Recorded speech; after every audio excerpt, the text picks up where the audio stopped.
What's up mga kabagsik? Welcome back to our channel, Bagsik TV, Saira Amara.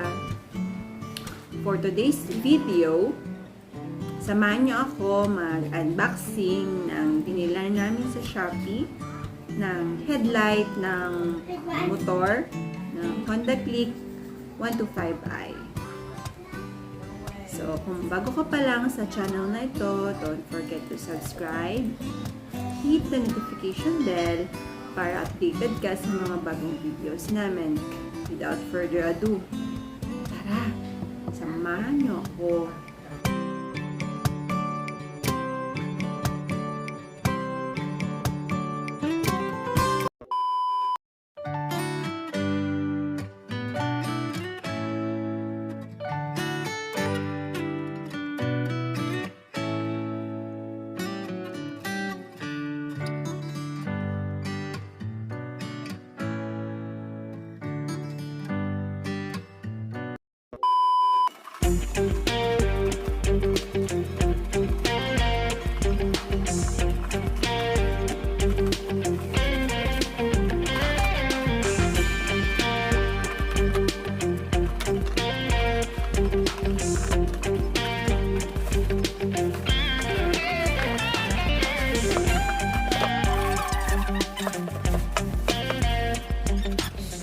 Ito na siya mga kabagsik. Ngayon, i-check natin kung may mga nabasag ba or mga cracks. Siyempre, galing sa pag-deliver o sa mga tracking, sa ano nila, packaging.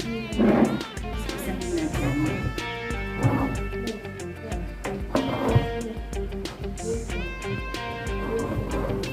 So, yan. Meron pa siyang plastic dito.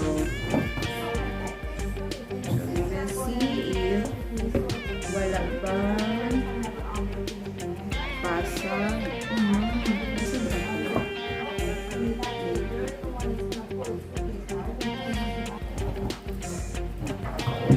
Hindi ako sure sa quality niya kasi hindi talaga ako familiar sa headlight. So, ito, dadalhin namin siya sa kasa ng Honda para ipagawa doon yung motor na nasira, yung headlight na nasira, sila ang gagawa. So, labor lang ang babayaran namin. Hindi ko alam ang quality niya kung tama ba, kung basag ba dito na part o ganito pa talaga siya. Ayan, dito. So, para siyang may... Pero balance naman sila ng... Parehas naman kasi sila ng ano, ng itsura. Hindi ko alam. Hindi ko na lang muna tatanggalin itong plastic. Doon na siguro sa paggagawin para hindi siya magasgasan.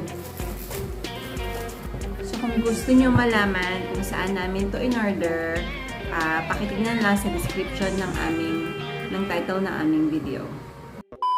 That's all for now mga kabagsik. Thank you for watching our vlog and please always do like and comment down kung may mga suggestion kayo or may mga comments kayo sa aming video. And also always subscribe. Sa mga hindi pa nakasubscribe, please subscribe na po kayo sa aming channel, Bagsik TV, Saira Amara. Sa susunod po na video, sana po supportahan nyo kami ulit. Thank you. Bye!